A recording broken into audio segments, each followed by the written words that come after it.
What's going on, everybody? Welcome to the Corbin Claypool Show. This is the first episode. Excited to bring this to you. I have one of my good buddies on who I met through jiu-jitsu and through real estate. I thought he'd be an interesting person to bring on because he has a lot of knowledge on marketing that he's doing in his business with different things online, ChatGPT, and we're going to get into it. So appreciate you coming on, dude. Let's kind of get into this ChatGPT thing, dude. So tell me a little bit about that. Tell the guest about that. How has that impacted your business, and what did you do with it? Yeah, well, what's funny is when I first kept hearing about it, I kept getting sent news articles from people that weren't in real estate telling me about how this ChatGPT is changing real estate. And the things that they were saying in these articles, I was like, this isn't doing anything for us. Like, I didn't see any value in it. And then I started playing with it, and then I started kind of going down the ChatGPT rabbit hole. And now I'm using it for all kinds of different parts of my business. And but I've learned that it's really important kind of how you feed your information into it, so you're actually getting quality responses back. Because a lot of this stuff I've seen so far, people are kind of getting generic type copy back to them. But I've been fine tuning and watching some videos and getting pretty good at loading into it everything about me and kind of what I'm about. And that way it's writing articles from my own perspective. Mm-hmm. and making sure that, I mean, there's all kinds of layers that you can go through, but one of the big ones is making sure that you're also giving it an outline of all the topics you want it to cover. And here comes in the family right now. What's up, guys? Come here. Throw this on the podcast. Get him on there. What's up, dude? What's up, buddy? No, come over here. Come here. Hi. Say hello into the microphone and look into the camera. Look over here. What? Is that making noise? Yeah, it's not making noise. You talk into it. It records your noise. It records your, yeah. It makes a noise if you say hello, but it'll say hello to you. Yeah, exactly. I'll say hello on the camera. I want to say yeah. Okay, go to mommy. I'll see you later.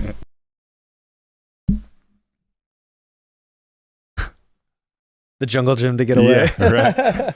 He's pretty good about not knocking stuff over. I know. I was nervous with all the cords, but no, he was careful. He got through it. So, Mission impossible. Yep. But okay, so in this ChatGPT thing, because I'm really curious about this, because I want to know how I can implement this in my business, and I feel like this will make a big difference for people. So I mean, exactly how I'm using it in my business probably would vary from how you can use it in yours. But I think the big common thing is figuring out on your website and on your online presence what your search terms are that people are finding you under, and then figuring out how you can capitalize and put more content that matches up with those search terms so you can place higher, but without actually spending money on ads.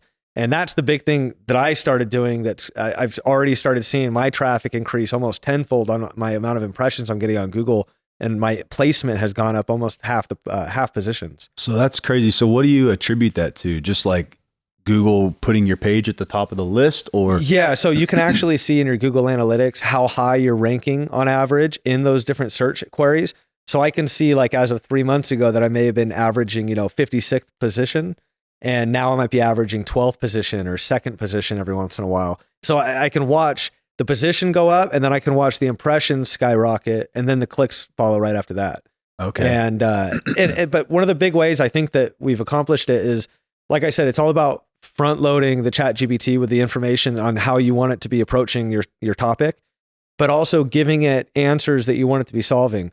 And one of the things I started doing is on all the search terms that we're commonly being found on, I'd put that into Google, and then I would see all the recommended Google searches that people are also searching, or questions they're asking about this term. And all those recommended questions, I would preload those questions also in a ChatGPT and let it know I want it to be answering all these questions while it's writing me my article. That way, my copyright of about a Clovis community or, Harlan Ranch neighborhood, it's not just telling all about the history of that neighborhood, but it's also answering the questions people are asking about online. So then you have kind of all the information from all the different websites kind of all in one place. So you're more likely to rank higher on Google. Gotcha. So are you including just like real estate specific stuff? Or are you doing like restaurants, bars in Clovis, different things like that? No. So that's like one of the things that I'm telling ChatGPT. And part of it is you don't want it to write what you want it to write with just one prompt. I give it instructions and I ask it, do you understand? Because I'm still preloading it. So I'll probably go 10, 12 commands in deep before I'll have it start writing my story. And one of the things I'm having it do is I ask it to include as many landmarks, local landmarks, or local, buzzing businesses, restaurants, or large commercial businesses located inside the community. So for instance, when I did a story on Fresno, I talk about the Grizzlies, I talk about Pelco, I talk about the big industries that are in our town. And what's funny is a lot of that information, I mean, I'm learning as it's writing these stories because I'm giving it all the information I'd like to know about my area. And then it's actually giving me information back that I wasn't even aware of. And it's educating me as I'm having it write these articles, which is pretty fascinating. Gotcha, man. Yeah, no, that's powerful. One thing we were talking about before the podcast was you have to like put certain keywords, or you have to kind of tell a little bit about yourself so it kind of knows how you want to be, talking on the... So explain that a little bit. Yeah. So typically the way I started off is I actually tell it about myself first. I tell it, I'm going to have you write an article on this subject, but first I'd like to tell you about the perspective I want you to write the article from. And then I start going through my values, what it is my business is trying to convey to my clientele. And then when I give it a subject or an area, I feed it, a pretty common set of instructions that I've now got kind of copied into a Word document, making sure that it's going to be answering specific questions that I find on that, in that Google search queue. So it's solving all those problems. It's touching on landmark restaurants so that even though someone, when they're looking for a house, they're not going to be asking about a specific restaurant possibly. But if my article has a bunch of information about, popular restaurants in the same area that they're looking, all that information does help going towards our SEO ranking. And pushes it up. So you want to have a ton of information, not just about the housing market, but about the communities that you're actually serving within. Yeah, that's crazy. And you've already seen like an uptick in the lead flow that you've gotten from that just by doing that. And then, go into that a little bit. So it's funny because, and you remember when this happened. So I was really sick a few weeks back in the middle of January. Right. And while I was really sick, I couldn't do anything. I was stuck in bed. And that's when I fell into the rabbit hole of ChatGPT. So I can very specifically know the week that I had added all this information into my websites, and as soon as I added it in, and as soon as I had my websites re-indexed by Google, all of a sudden that's where my impressions and my clicks started going up, 5x on the clicks, 10x on the impressions, like within 14 days of when I had finished doing the new fresh crawl. And it just slowly started, going up higher, and now it's kind of staying up high. And I'm just, my goal right now is to keep giving it more information so that, our website has more information about our communities than anywhere else online. Mm-hmm. I want, our community pages to have more information about that neighborhood than like they can find on Wikipedia or anywhere like that, and have it be meaningful information. And one of the keys is that ChatGPT is giving you all this, it's cutting down the time, but you still have to do a lot of work. One other thing I didn't mention before is that I don't have it write the essay or the articles right off the bat. I have it give me an outline of my article, and then I can actually move around the outline. So it gives me a nice structured outline, like an essay outline, and I can restructure it or add in subjects I think it may have missed. That way, when it actually writes the full article, I've kind of put it in a way that I think makes sense and represents us, and I can get rid of things that don't make sense for us, or add in a subject that I think it touched on that I'm like, oh, actually, we should expand upon this. And as I have it expand upon it, it starts going the direction of where it sounds more authentic, like it's coming from me, because I'm giving it more information. So it's able to give me more of what I'm looking for. And one last thing that's really big is that you let it know that if it has a question about the article it's writing, and instead of guessing or omitting a fact, if it doesn't know the right answer, to actually ask you. So you can have it, instead of just automatically writing an article, but you can tell it to, ask me if you're missing a number or a correct statistic. If you can add a useful piece of information to this article that you're missing, ask me and I'll give you that piece of information. Because a lot of the time ChatGPT is not good at is current stats, current housing market data. That's what I was going to say. One thing I want to talk about there is when I've put information in ChatGPT, I think it said something like it can't get information past 2021 right now. Is that just because they're still working on it? Because it's still crawling the internet. And so you don't want to be using it for current events, for current news, current news going on, current mortgage rates, for instance. It wouldn't be able to write an article. When I have it talk about, for instance, real estate market data in Fresno or Clovis, like it'll say the median home price is, $320,000, because it's seeing data from a couple years ago, and that's the majority of data online.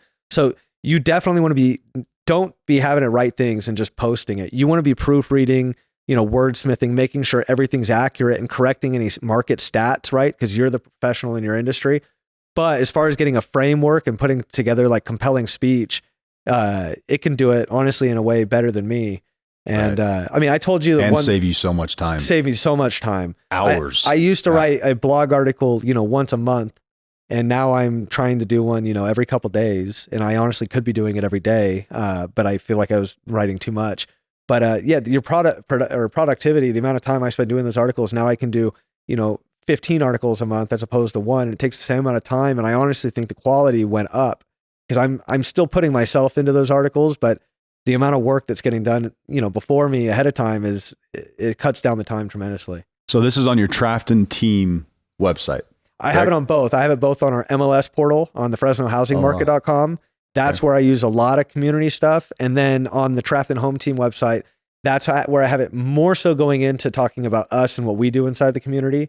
And when I tell it what we're doing in the community and I tell it what our production numbers are, what our accomplishments are, what's interesting is that it can use that information now that it has it to be dropping all that information intelligently, into your articles so that it's writing it from the perspective of an agent that closed, X million dollars last year and that specializes in this specific community. And it'll make mentions of these things. And sometimes you might wordsmith it around, but I mean, it finds ways of adding these things in that I never would have thought of adding them in. And I have a cool story. I told you about this, I think, before, but I'd had it write a really cool article about the history of the Fresno Grizzlies. And it was an interesting article all about the history of the Fresno Grizzlies in Fresno. And I had it write it from the perspective, and this is the first experience I had writing it from a different perspective. I had it write it from my perspective with a story that I'd had from my very first Grizzlies game that I'd ever been to with my stepdad. And then after I had written it, I had actually sent it to my stepfather and been like, hey, I wrote this article. I talked about you in it. What do you think about it? And he gave me all this praise. It was he didn't know I was such a fantastic writer. And he was like, wow, he's like, this is impressive. And it was really funny. And then I felt almost guilty because I was ready to tell him a computer wrote that. And all I did was kind of edit it up. I told it about my story, but it actually put together a really interesting article where it included all my real life experience and what I was trying to convey, but it did it in, an editorial way that I would never have been able to accomplish.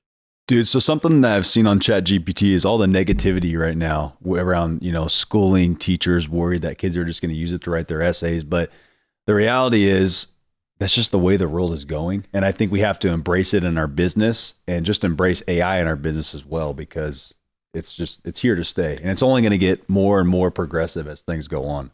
Yeah. And I think it's an efficiency tool. I think that like with the kids, I think you run into a problem when the kids value the grade more than the education. Then they're kind of cheating themselves, because who are they going to cheat? In the end, nobody today is asking you in your professional life what grades you got in high school. Right. And to be honest, they would be very, very sorry. But to be honest, the grades didn't matter, but what education you actually got during that time, that was more important. Right. And so like kids using it to cheat, or to do work for them, they're going to end up cheating themselves is really who they're cheating. So, I mean, that's where they're valuing the grade higher than the education. But I see it purely as an efficiency tool. So I don't see it as a bad thing at all. I think that, the Indians invented they have a spear, all of a sudden they can catch more fish. Now some people can go working on some other, job. It's through efficiency that we're able to spread out and do other things. And so whenever I see efficiency, all the way down to like the computer kiosks checking you out, I don't understand why people get so scared about it. Because, those aren't the paying jobs people want to begin with anyways. Those are the things that's through efficiency is how we have abundance and how we get to have all these fancy things we have in America, so 100%. People are just scared of change. Yeah. Regardless. Yeah. And they were scared of the typewriter, and the TV. And so I think it's going to, I'm super curious how integral like this is going to end up getting built in other things. Like I was talking with one of my clients who's in the medical industry, and he was talking about how just wait till like ChatGPT has access to all medical records and can like look at your x-rays, and instead of a doctor figuring out, ChatGPT has looked at all the x-rays of everybody that was, positive for this cancer, for this disease. And it'll be able to just imagine when it starts getting implemented into things like that and figuring out problems you have before your doctors can figure it out. Because if it's looking for all these patterns, there's so many cool things that this is, end up going towards. No, and I mentioned this before the podcast, but I was on this forward mastermind call, and there was a guy on there speaking, and really big in the paid ads, has a big company, and he was talking about new technology that's coming out. And there's actually something where you can record your voice, and it will learn how you talk. It will even know your pauses, and you'll be able to basically have it will have a full conversation for you. So you could be talking to 10, 15 people at a time on a massive scale, not you specifically, but the computer, and it will know how to answer people and the whole thing, which is just crazy to think about. I mean, and I'm sure people will use this, in anything. Big companies, that maybe gets rid of a lot of the, I guess, virtual assistants and other people of that nature if you don't need them. So yeah, well, I mean, just think of all the, the efficiency of the automated call system and how now whenever you call anywhere, you never get a real person, but you're talking to the computer anyways. But just think when they can implement the amount of like the articulate nature of ChatGPT into like something like that, how much more efficient like all that is, then it'll eliminate the need to push 0 and try to get someone on the line, because we'll be able to get further along with a computer than we could with a real person. 100%. And available 24/7, can call them anytime. I mean, imagine where if you could call your bank any time of the day and get a hold of someone immediately and get your questions answered immediately. That's where things are going. Or if it had access to your files, your client calls in, logs in with a PIN code, and then they can ask it any question about their file. And instead of you having to be available, your AI assistant, that's you, has access to the file, can tell them when the close is, can tell them when their documents due. Wow, that's crazy. You know what I mean? Like just eliminate so many things, keep people more informed. Like, I think it's a super exciting thing. I can't wait to see what, like, I'm already a paid member of the ChatGPT for the, the little perks you get now, but I'm super curious when they start integrating into other businesses, like into like Salesforce, for instance, or something like that. Right. All the different cool features, because I think we're barely scratching the surface of what this kind of intelligence can do. Just at the beginning. To kind of change subject, man. So you've been in real estate. Kind of tell people a little bit about your background. So you got into real estate how long? 4 years ago? I've been 5 years now. Yeah, okay. 5 years in real estate. It's been about 3.5, 4 years since I've stopped all other businesses and gone full kill real estate. And what were you doing before that? What other businesses? I was in lending before, so but unsecured lending, not mortgage lending. But so we did payday lending and check cashing, and I had a chain of stores that did that. And then before that, I was a BDR for another lending company. And so I was always in lending, and I kind of fell into real estate. Actually, I planned on just getting my real estate license because I wanted to be able to flip houses for my, sell my own flips. I had never used a realtor when I bought my own house. So it's kind of funny that I came into it with zero experience of even the typical average home buyer. And I think that actually ended up helping me out when I first started, because I was going about it how I thought the process really should be, as opposed to how everybody's been taught that it's kind of done. Right. And so I felt like it was almost a blessing that I hadn't experienced it, and then next thing you know, as I fell into it, I realized all the potential in real estate. And it was the first time that I didn't have my eyes on a bunch of things, but I had the blinders on and all I could focus on this, because there's so much that you can do to master, in this industry that there's really no reason for me to be looking anywhere else. There's too much here to still learn. Yeah. One thing I've learned about you and learned from you is all the implementation of technology that you use. So ChatGPT we've talked about, but also paid advertising. Yeah. So how have you used that in your business? Because I know a lot of realtors, they use Zillow, they use realtor.com, they pay, an exorbitant amount of money, and you are pulling leads on Google for less than $300. For a month of advertising. Yeah. So kind of go into that a little bit and explain that, because I think that's powerful to a lot of realtors. Yeah. So one of the interesting things when I first got licensed is I'd see all these realtors, and this will circle right back to what you're asking. I see all these realtors like share their new listing, and it's like the Zillow link to their new listing, and they don't own their own traffic. They're sending it through these other conglomerates that are then taking your traffic and selling it to another realtor, and then they're buying the traffic off Zillow as they're pushing their clients to Zillow. And I never really understood it, because then they don't own their client. It's kind of this weird middleman thing, and the amount of money that they charge, it just didn't make sense to me. And it didn't seem like you're building a business. It seemed like you're buying business. You're buying traffic, you're buying clients. And I definitely knew I didn't want to be in that market. I wanted to own my traffic and have, and be pulling my own clientele and not buying clients. And so instead, everything that we do is all through our websites. When we're sharing a property, it's through our websites. When we're sharing a market update, it's through our website. So that way, when someone's trafficking through, we're the only people there for them to reach out to. When they schedule a showing, we're the people that they're going to ask. When they ask for more information, it's all coming to us, as opposed to some random agent that Zillow or Trulia is going to be selling, the lead to. And so that's the basis. First off, is having a good place where with all your information that the clients can go to, as opposed to using third parties.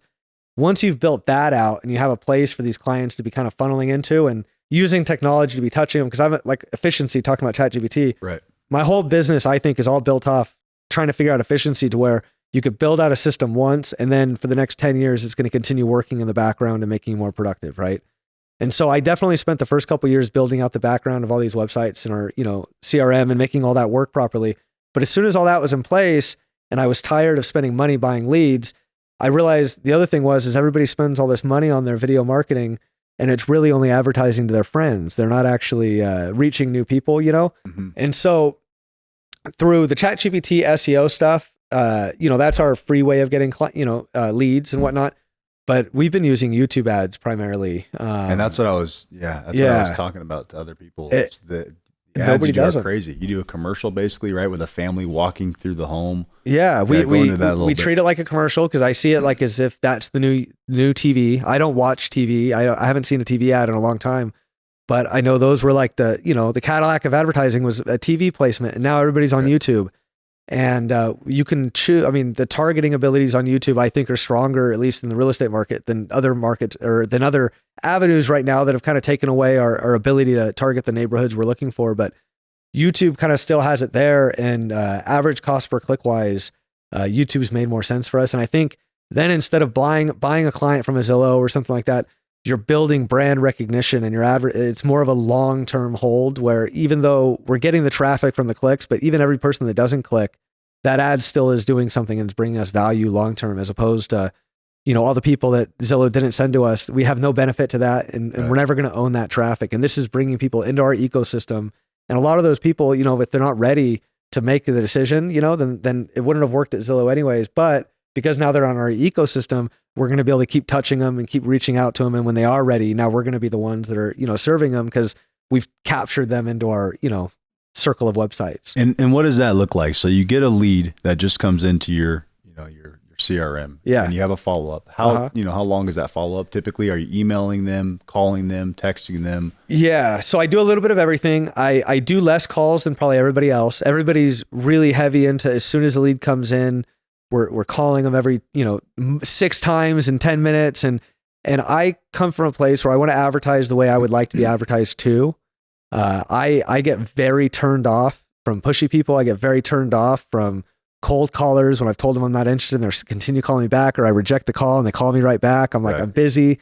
And so I know that I have kind of an unconventional approach to this, but initially the key is that as soon as they come to our traffic, they're going to get all of our digital reach outs, right? An automatic text message, automatic email. And then I personally try to personally reach out and text them. I'll call them once and I leave a message, and the rest from there, I keep it digital unless I see signs of them wanting to work with me. If they're not having signs to work with me, then I don't want to trouble them. I just want to give them the value they're looking for, because you may have what they're looking for, but if you turn them off with this, then they're going to leave your website and they're going to stop using your website to look at houses. So I want to only feed them what they're looking for at the time. And then the website's tracking when I start seeing someone favoriting a lot of properties.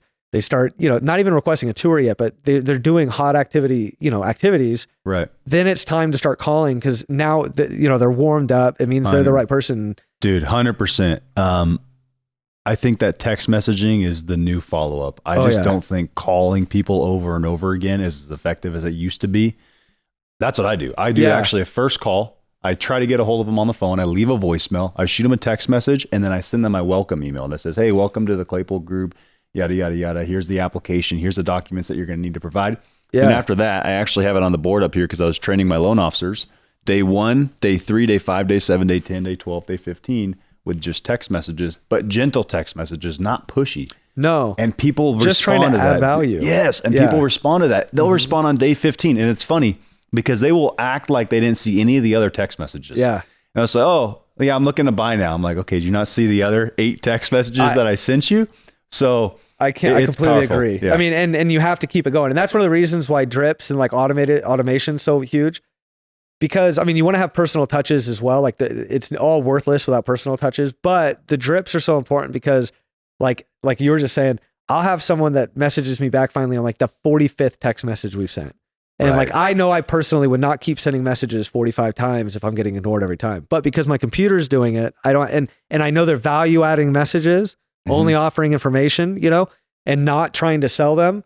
that, they don't block it. They don't cancel. They don't say stop, they just kind of let them come and they kind of ignore them. And when they're ready, when the time is right, they raise their hand and now we're there waiting for them. Whereas if I was hounding them when they weren't ready, I don't think they'd reach out to me, Right. So it's just figuring out if someone's at the beginning stage and they haven't talked to you yet, then what is the valuable items that you can be offering them until you get that contact? Let me ask you this. So when you're doing that follow-up or you have your text messages, going out to them, is it two separate numbers?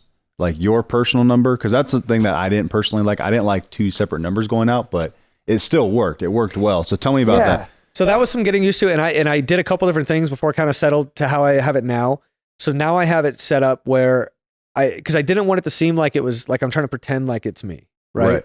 I felt like that was not authentic, and one of the big things I want to be is authentic. And so I let them know, hey, this is the client care specialist reaching out. And they're reaching out for everything. The moment I get them to contact back, I like that then through the texting, that hands them off to me personally. So it's not me following them up as Balin all the time. It's our website is following up with them. Our client care specialist is following up with them. And then as soon as they raise their hand, as soon as they respond, I set up the appointment via the text messaging with Balin Trafton over here, and his personal cell phone number. So that way it's more of like an experience. Like now I'm going to hand you off to the guy that's going to be taking care of you. And part of that, then the dynamic's different. It's not me, Balin Trafton, that's been reaching out, hounding someone to work with me. It's that we've been adding value. They raise their hand. Now they're doing the handoff to me. And I think that the dynamic that you're working with a client, you're doing them a favor more so than they're doing you a favor by working with you, because you had something to offer to them. That's powerful, man. So do you create your own drip campaigns and text message campaigns so it's more authentic to yourself, or how exactly? 100%. So I'll be honest. I started off, I had taken like all the Tom Ferry scripts and all their campaigns they recommend, and I downloaded all that stuff. And then I would just, I like, cause there's a method to it, on the things it's offering and the things it was asking, but I didn't like how robotic it felt. So same thing, just similar to like ChatGPT. I went through, wordsmithed it, and through every contact that's on there, I've reworded it. I've taken the subject that the message is offering about, and then made it more hyper local about our area, mentioning me, mentioning our team. I just personalized it to us. But right. I mean, it's very basic. It's really just reaching out and like there's different things that trigger different reach outs. So like I have it like if they're repetitively looking at houses or they favorited a bunch of houses, it's going to be asking them if hey, we've seen you favorite a lot of houses recently. Can we get you inside for a showing on any of these houses? Just asking them a question where it's something where they want to answer it, or hey, we've seen you've been looking at a lot of houses, around 400 to 450. Like, are you curious what a payment looks like on 400 to 450? Would you like me to set that up for you? But asking them questions that we know that they're wondering as they're looking at the houses, as opposed to, are you working with an agent? When do you know what I mean? When do you want to see this? Or when can I show you a house? Or when can I schedule a buyer's consultation? And then when they reach out or then they actually have that question that we have value to add, that's when we convert them to a consultation meeting, because we let them know after we give them that information they're requesting. Hey, we often find the next best step, moving forward is to have a consultation where we can answer a lot of these questions that maybe you're not even aware that you should be asking yet. And that's where we convert them. But then we go to the conversion, but I'm not trying to convert people early. I think the big thing is I'm not trying to scare them out of our pond. I'm trying to leave them in our ecosystem. Right. That's good, man.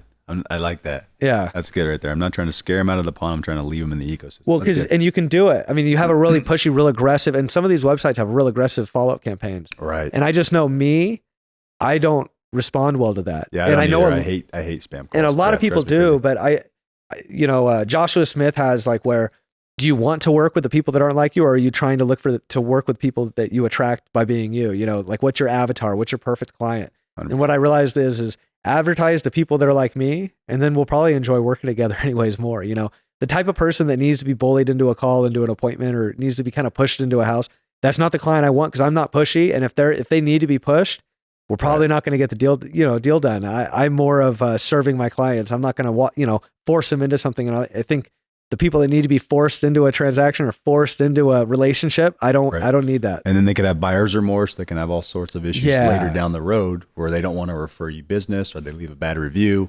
So giving the value first, that's actually something I'm focused on in 2023. In 2021 and 2022, I was told by so many mortgage coaches, call realtors, ask them for business, yada, yada, yada, yada, over and over and over again.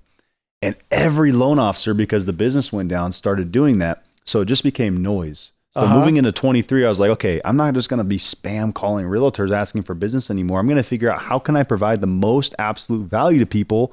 And if I have to, you know, call them and tell them about the market or something like that, that's different. But just to call realtors and just, hey, can I have your business?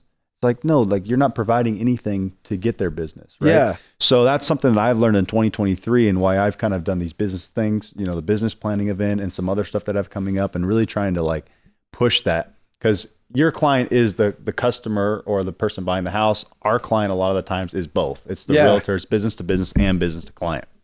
So I think that's huge, man. Providing the absolute most value possible leads to like exponential growth. And we've noticed it even in like the last like 2 months, instead of just blowing people up, like how can we help? How can we be of service? Yeah. Or, you know, well, I told you if I was a lender, if I was a brand new lender, the first thing I'd be doing to get agents on your side.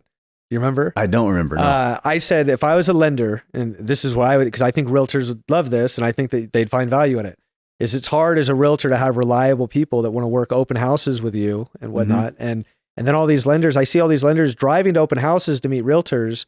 But if I was a lender, I think the better way to go about it is on Wednesday, look up all the best open houses that are going on this weekend, call all those agents ahead of time and be like, hey, which one of you, or do you have a lender that's willing to sit that open house with you? I know it can, you know, I know it can be overwhelming with everybody coming through the open house. I'd love to help you with your open house, sit the open house with you. I can bring some treat, but like having something to assist right there. And then, I mean, heck, then you're going to spend 2-3 hours with this real, I mean, how can you not hit it off and end up working together? Like, right. I mean, no, that's a great idea, man. You heard it from Balin. I mean, so if lenders are watching this, you all know now. Each time I've connected one of our realtors that's doing an open house with us, and then we put another new lender in there. They become best friends by the end of it. Right. You know, I mean, I just, if I was a lender every weekend, I'd be like, oh, Saturdays, I'm going to find a strange new realtor to let them know, hey, I'm dedicated on these. If they're an open house realtor and they have a night, and then you got to choose which house it is.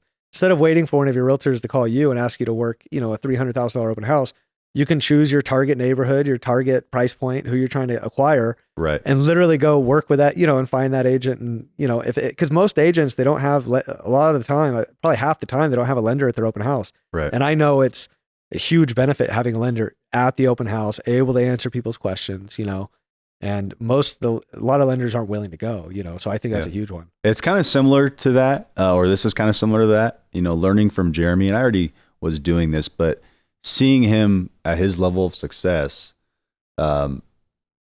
be still so available for all of his realtors, like after hours, on weekends, like that's what it takes. And most loan officers don't want to do that. They don't want to be available for the open house. They don't want to be available after hours. Realtors work after hours, right? Yeah. Realtors work on weekends, on Sundays. And loan officers sometimes are like, okay, we're clocked out at 5, or like I'm clocked out on the weekend. And so that's why a lot of times they don't produce at the level they want. The people that are producing at the highest level on the loan officer side are available basically 24/7. So I think open houses, providing that value, being available 24/7. And if you're a lender in this industry, you got to be hungry. Like you got to be willing to put in the work. Otherwise you're not going to succeed, because they're going to go to somebody like Jeremy or myself or other lenders that I know that are available 24/7. It's going to pick up. Exactly. I've been in this situation so many times when, you know, a buyer, I mean, the buyer will be talking to a lender the whole time leading up. And then finally, when ready to go put an offer on a house and it's time to hurry up and get that pre-qual, or it's time to get that pre-qual like change or something like that, they can't get a hold of their lender. They start losing their mind and they want to all of a sudden switch. I mean, the loyalty until we're under contract is so loose, especially like on the lending side.